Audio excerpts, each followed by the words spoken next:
السلام عليكم ورحمة الله الحمد لله رب العالمين وصلى الله على نبينا محمد وعلى آله وصحبه أجمعين اللهم علمنا ما ينفعنا وانفعنا بما علمتنا إنك أنت العليم الحكيم. So we are on reminder, I guess it's number 6 or 7.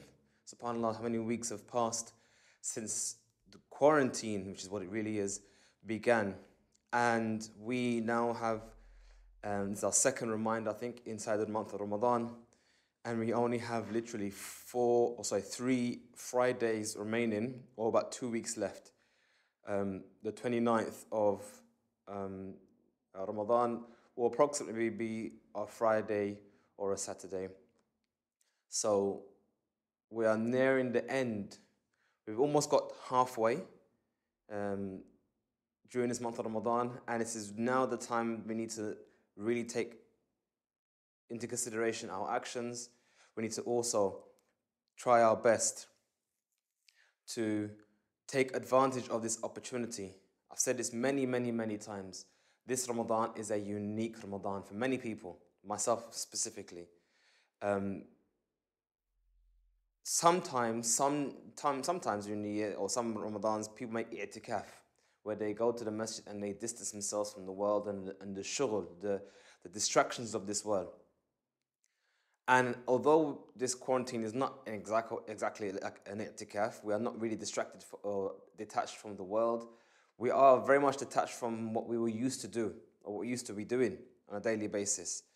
And we have this unique opportunity to try our best to engage with Allah, engage with this religion, and try our best to elevate ourselves. And one thing that I want to talk about specifically today is the topic of one act of worship which we often neglect as things we do. And I've mentioned before many times, we as Muslims, unfortunately, have taken our religion as almost just a collection of rituals rather than an actual act or an actual way of living to connect oneself to Allah. That is a fact. And as one of my students and friend made the comment, he said, we've almost become like Jews, where we do the acts, but some of us are actually hollow. But this doesn't mean the end of the world. It means it's a time of reflection that, yes, we continue doing the acts, but we need to have and integrate and incorporate within our acts of worship that ruh, that spirit, that soul, that connection we have with Allah and His religion. That it means contemplation, reflection, and self-assessment and self-development. And one way, and we need to scratch the surface and analyze what are we missing. Is it the case that we are just following the rules and regulations, following the pattern without any thought, or are we trying our best to actually seek a reward? Think about it for yourself. Think about it in your mind. Is it the fact that you actually believe in a Jannah and they actually are working towards achieving that? Just like we all believe in a graduation in our school, in our university or college, and we work towards that feasible, tangible goal that we believe is going to happen, we need to think like that. Is Jannah like that graduation that we know is tangible, we can feel it, and we are doing these acts specifically to achieve that? This is how we begin to engage our nafs, our soul, in our acts of worship. So the act of worship which I want to focus on today is Qiyamul Layl, the praying during the night. فإذا فرغت فانصب وإلى ربك فارغب. And Ibn Abbas mentioned, what's the tafsir, what's the meaning of this ayah? Allah says, فإذا فرغت فانصب. Faragha means to finish with something, like I'm farigh, I'm now empty, I'm free from doing X, Y, and Z. So Allah said, فإذا فرغت, if you are now free, fansab. And nasab means like to make something erect or upright. So Ibn Mas'ud mentions, فَإِذَا فَرَغْتَ مِنَ الْفَرَائِضِ, if you have finished now with doing your obligations, فَانصَبْ فِي قِيَامِ اللَّيْلِ, Then now stand in the night prayer. The night prayer, much like fasting, are acts of worship that you can now get that connection between you and Allah, and no one is exposed to, no one is aware of. It's one of those acts of worship it's not a social or communal act of worship, it's a personal one. And that's what's unique about this COVID, is that it's made it apparent to us how sociable we were with our acts of worship and how personal we weren't. And another, Mujahid, which is one of the students of the Sahaba, he said, فَإِذَا فَرَغْتَ مِنْ أَمُورِ الدُّنْيَا, as if you finish now with your affairs of the dunya, فَانْصَبْ لِرَبِّكَ بِالصَّلَاةِ, then stand and pray to your Lord. So the meaning of the ayah, in a nutshell, is if you're finished with what you have to do, or you want to do, or you must do, now do the supererogatory stuff, the additional things. أن رجلا سأل النبي صلى الله عليه وسلم عن الإسلام فقال 5 صلوات. A man came to Mr. Allah, asked him about the salah, and he said 5 salah, 5 prayers.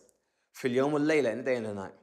فقال الرجل, and a man said, هل علي غيرهن? Is there anything else that I must do beyond these 5 salah? And the Messenger of Allah said, لا. No. إلا أن تتطوعوا. Except if you do extra sunnahs, extra supererogatory stuff. So this is where the ulama have established that only the 5 salahs are an obligation and everything else is sunnah. But like I said before, the sunnah, or these extra deeds that you don't have to do, this is where your mettle is really being tested. This is where you can really shine. It's just like in school. You go to school, you do the work, the homework you're supposed to do. But imagine top of your teacher giving you homework. You did the homework that you're supposed to do, but you did extra work. You did extra research and extra writing up, and you gave that to your teachers. Look here, I did your homework, but I did something extra as well.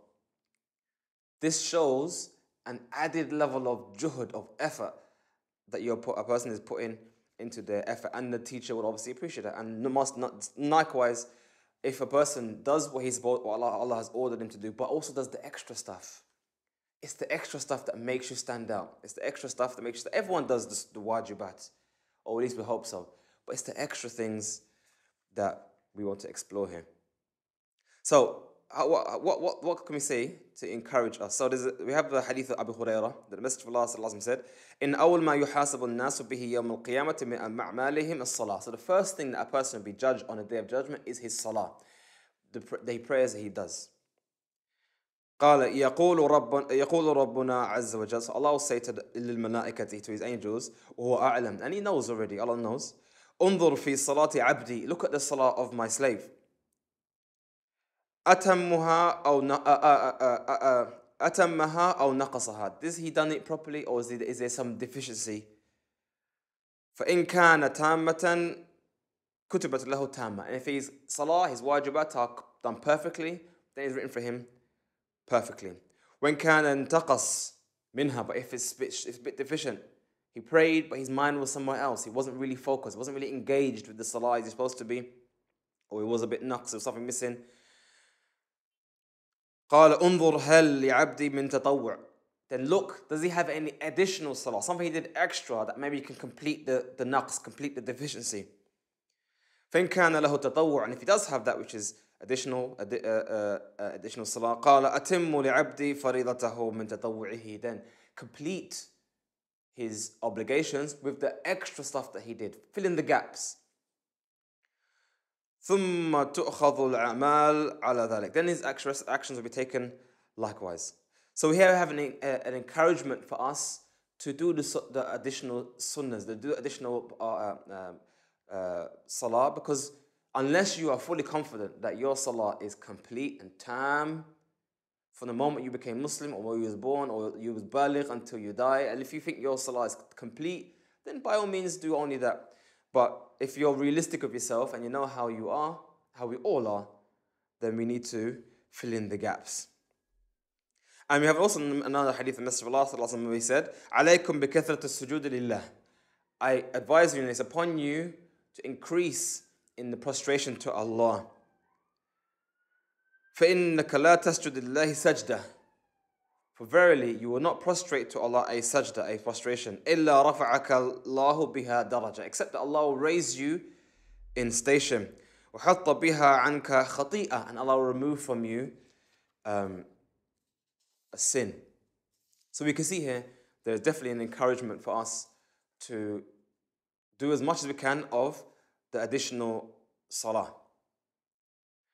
But then we have the ruling. What is the ruling of these salah? If you've already guessed before, we can see that the ruling of the additional salah is that it is sunnah. Only the 5 daily salahs is an obligation, but any additional salah, whether it be qiyamul layl, praying in the night time, tarawih, whatever you want to call it, or sunnahs like the rawatib or whatnot, then they are exactly that. They are sunnah. The Messenger of Allah sallallahu alaihi wasallam said, إذا صلى أحدكم الصلاة في مسجده, if a person prays his salah in the masjid, فليجعل لبيتك نصيبا من صلاتك, then make your house have a portion of the salah. فإن الله عز وجل جاعل في بيته من صلاته خيرا, because Allah places the salah done in the home as beneficial, as there's good in that. So here we see an encouragement to do our sunnahs in the home. Again, highlighting that personal relationship with yourself and Allah, where you're worshipping Allah in private. You could do your salah in the masjid in public. I mean, not now because we're in lockdown, but you could do so in public. But then there's an element of there are people there seeing you. But if you do it at home, there's that extra benefit you're doing it at home. فعليكم بالصلاة في بيوتكم فإن خير صلاة المرء في بيته إلا صلاة المكتوبة. Another hadith, then do your salah in your homes, for very the best salah that a person can offer is the one performed in his home, except an obligation, because the best form of obligation is to do it in the masjid. Also, we have another narration where Aisha, he said, أن النبي صلى الله عليه وسلم صلى ذات ليلة في المسجد فصلى بصلاته الناس. So she's talking about the masjid. One time he's praying in the masjid. So this is after the Isha. He decided to go into the masjid and he decided to offer the salah. So some people saw that and they joined him. ثم صلى من القابلة فكثر الناس. Then the next day he prayed in the masjid again, and then more people decided to join. ثم اشتبعوا من الليلة الثالثة أو الرابعة فلم يخرج. And then the third or fourth day, people went there again, but he never came out to pray with the people. فلما أصبح, when the morning time came, قال قد رأيت الذي صنعتم. I've seen what you have done. وَلَمْ يَمْنَعْنِي مِنَ الْخُرُوجِ إِلَيْكُمْ, and nothing prevented me from going out to lead you to salah and to perform the salah, إِلَّا أَنِّي خَشِيتُ أَن تُفْرَضَ عَلَيْكُمْ, except that I feared that if I were to do that, then maybe it will become, Allah will reveal, based on those actions, that it will become an obligation. So as a mercy to you, to leave this Qiyam al-Layl as a sunnah, the Messenger of Allah didn't come out to pray with them. وذلك في رمضان. That was during Ramadan. And this is the basis of our Qiyam al-Layl that we do during Ramadan, or what we call it as Taraweeh, is based on this hadith. So we can see here that the Messenger of Allah explicitly said that Qiyam al-Layl is a sunnah. You don't have to do the Qiyam al-Layl, but like I said, that's what makes it so special, that you don't have to do it. Because you don't have to do it, but yet you do it, that gives it such an extra level of reward and benefit to the believers. But how is that done? Now, there are many modes and ways in which it has been narrated that a person should pray the Qiyam al-Layl or the nighttime prayer, based on how the Messenger of Allah sallallahu prayed it himself. And what you will notice from the different modes that has been narrated is that Qiyam al-Layl is not rigid like Salah. We have 3 rak'ah for Maghrib and 4 rak'ah for Dhuhr and Asr. It's not rigid like that, because it's a sunnah. It's something that's down to your discretion, how you want to implement it, how you want to do it. So take these different modes as many different ways in which you can perform it. And I encourage you to diversify. Diversification keeps things fresh, keeps things alive, keeps things different. Doing the same thing over and over again in the exact same form and manner can afflict someone with malal, with boredom, and we're just human beings, you know. If I gave you the most expensive steak every day, at some point you want fish. That's just reality, even if the steak is the best in the world. So the first type, Ibn Abbas mentioned, قام فصلى ركعتين. So the Messenger stood and he prayed 2 rak'ah. And I'll for the sake of brevity, I'll leave off the Arabic. And he prayed long in this first 2 rak'ah, 2 units. He made his standing long, his ruku' long, and his sujood long. Then he went and he slept. After finishing that, he went and slept. And then after that, he woke up. ثم فعل ذلك. And then he woke up and did it again, and then he slept again. So then he continued this until he finished 6 raka'at. So you pray 2, then slept. Pray 2, then slept. Pray 2. And then every time he would do the siwak, he would freshen up his breath with the siwak, and he would recite in the Quran some verses of the Quran. إِنَّ فِي خَلْقِ السَّمَاوَاتِ وَالْأَرْضِ وَاخْتِلَافِ اللَّيْلِ وَالنَّهَارِ الْآيَاتِ لِأُولِي الْأَلْبَابِ, until the end of the salah. I mean the ayah. So that's one mode in which one could do Qiyam al-Layl. Do 2, have a rest, sleep for a bit. Then do another 2, and again. And another 2, and again. Then we have another mode, which is narrated by Aisha, that he will start his salah with 2 units, but make it light, khafifatan. It will be maybe something, he will recite something small, not recite Baqarah in the first unit and Imran in the second, but he will recite something light. ثم يتم ورده 11 ركعة. Then he will complete off and do more salahs until the event. Eventually he would complete and conclude with 11.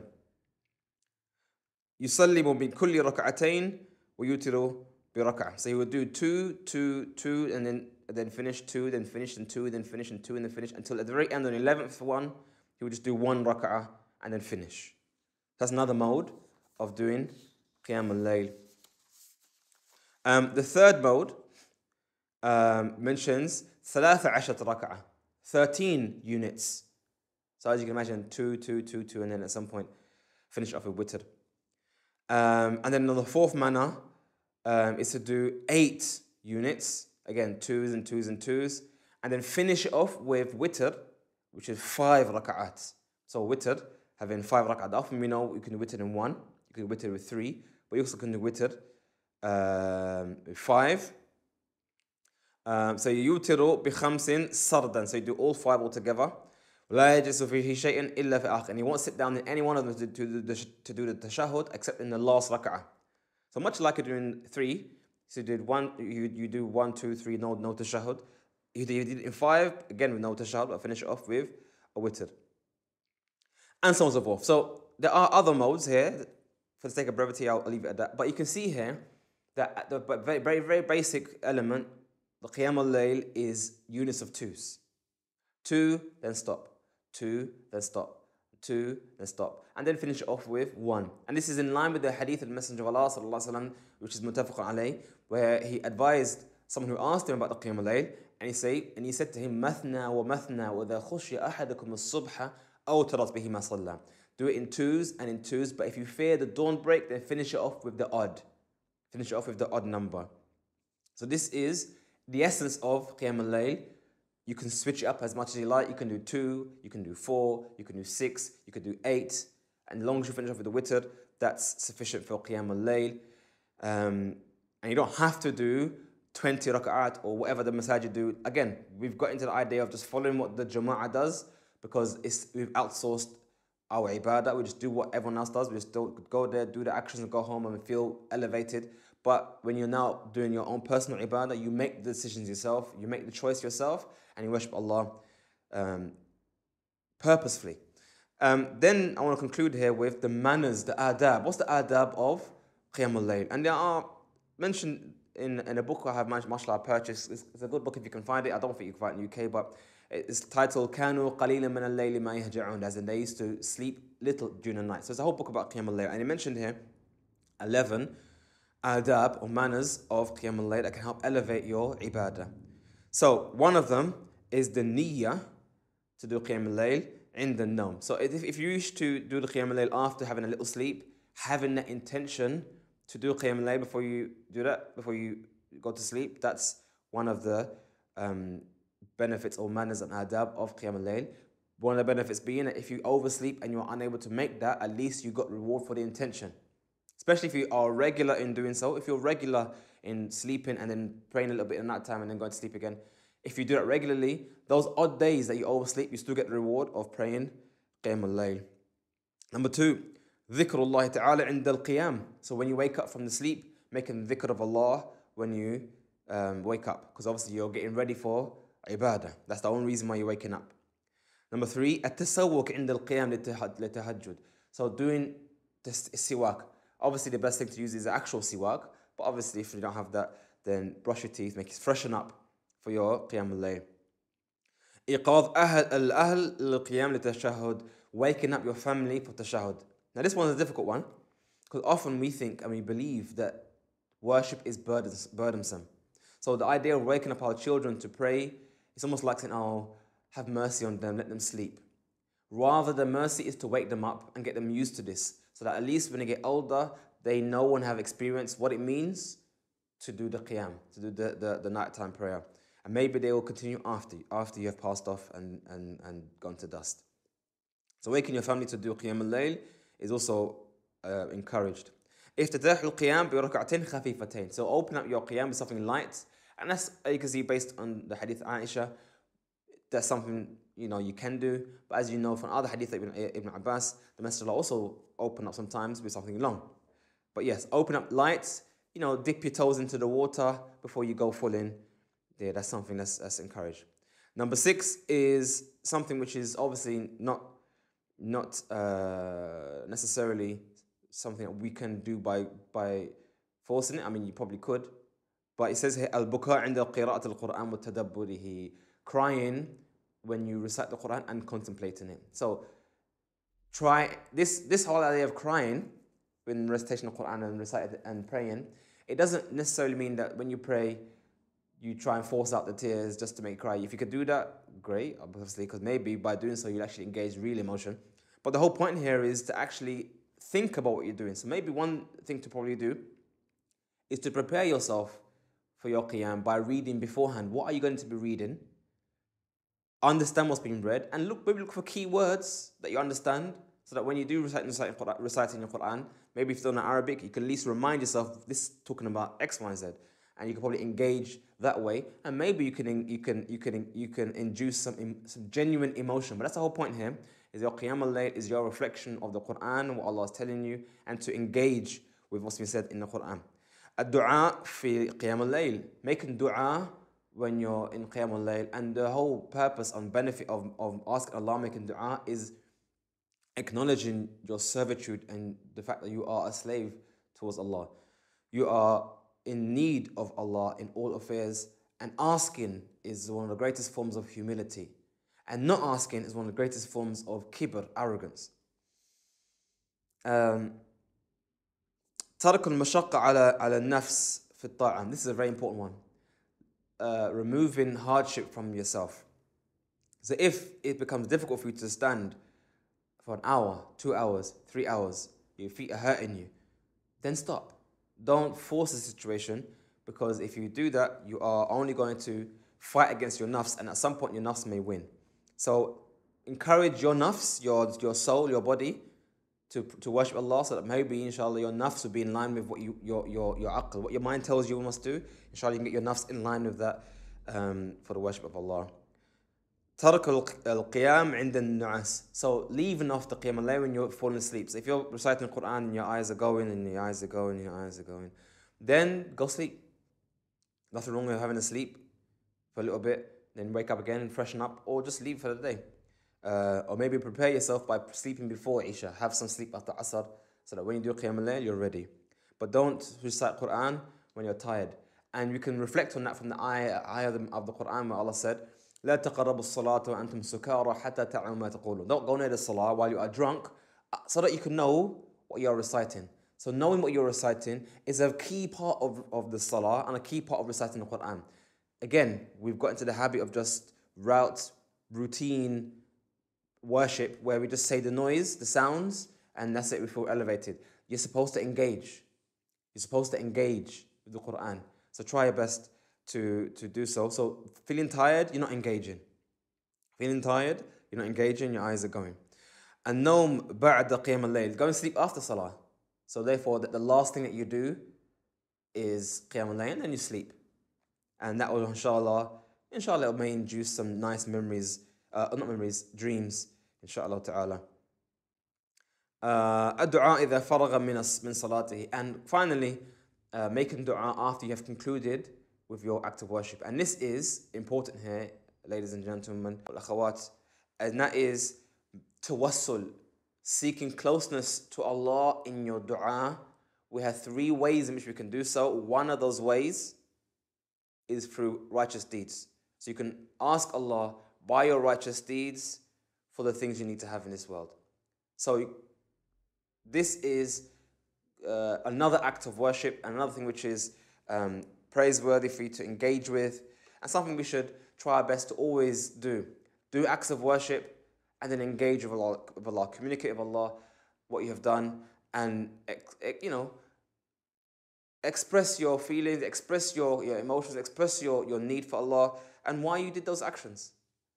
Or maybe in that moment you'll reveal feelings and emotions that you probably didn't know that was there. Anyway, that was just a brief look at often neglected acts of worship that we should 100% try our best to engage with this Ramadan, and inshallah ta'ala, which we need to engage with that also after Ramadan. I'll leave it here, inshallah, and hopefully, inshallah, you have a good day. Prepare yourself for Qiyam tonight, and as it being Friday, inshallah, we have Surah Al-Kahf that one should recite. وصلى الله على نبينا محمد وعلى آله وصحبه أجمعين. السلام عليكم ورحمة الله.